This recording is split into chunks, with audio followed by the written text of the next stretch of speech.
வணக்கம். இது கலைக்கதைக்களம். அமைதி. ஒரு சொல்லில் சொன்னால் அதுதான் ஆனந்தம். பணம் இருந்தாலும், பெரிய வீடு இருந்தாலும், உயர்ந்த பதவி இருந்தாலும், மனதில் அமைதி இல்லை என்றால் அது வாழ்க்கையா? இன்று நாம் பார்க்கப் போகிறோம். அமைதி எங்கே கிடைக்கும்? அதை எப்படி பாதுகாப்பது? மற்றும் ஏன் அமைதி ஈக்குவல் ஆனந்தம்? அமைதி என்றால் சத்தமில்லாத நிலை மட்டுமல்ல. அது மனம் கலங்காத நிலை. யாராலும் குலைக்க முடியாத உள்ள அமைதி. வெளி சூழ்நிலைகளால் பாதிக்காத மனநிலை.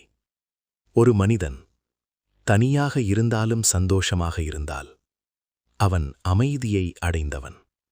அமைதி என்பது வெளியில் கிடைக்காது, உள்ளேதான் உருவாக வேண்டும்.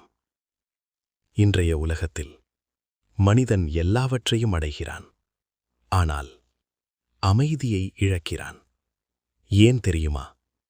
ஒப்பிடுதல், அதிக எதிர்பார்ப்பு, கடந்த காலத்தை நினைத்தல், எதிர்கால பயம், மற்றவர்களின் கருத்துக்கு அதிக முக்கியத்துவம்.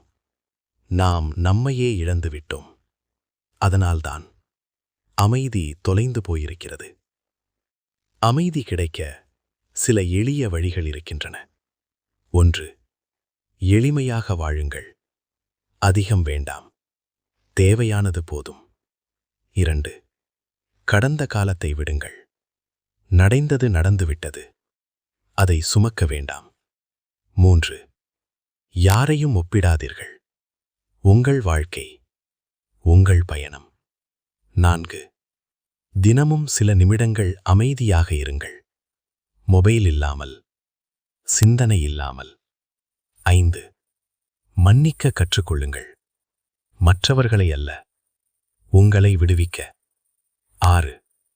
நன்றி சொல்லுங்கள். உள்ளதை மதிக்க ஆரம்பித்தால் அமைதி தானாக வரும். 7. உங்கள் மனதை கேளுங்கள். மற்றவர்கள் சொல்லும் வழி அல்ல, உங்கள் உள்ளம் சொல்வதுதான் உண்மை. ஒரு நாள் நீங்கள் அமைதியை உணர ஆரம்பித்தால் அப்போதுதான் புரியும். சின்ன விஷயங்களிலும் சந்தோஷம், தனிமையிலும் இனிமை, வாழ்க்கையில் ஒரு லைட் ஃபீலிங். அந்த நேரத்தில் நீங்கள் எதையும் தேட மாட்டீர்கள். ஏனென்றால் நீங்கள் தேடியது உங்களுக்குள் கிடைத்துவிட்டது. நினைவில் வையுங்கள், அமைதி என்பது ஒரு இலக்கு இல்லை, அது ஒரு வாழ்க்கை முறை.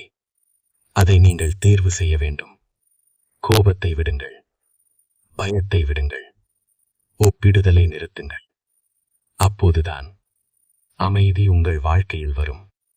அந்த அமைதிதான் உண்மையான ஆனந்தம்.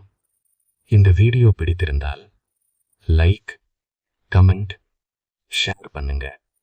மேலும் இப்படி வாழ்க்கையை மாற்றும் வீடியோக்களுக்கு சப்ஸ்கிரைப் பண்ண மறக்காதீர்கள். நன்றி.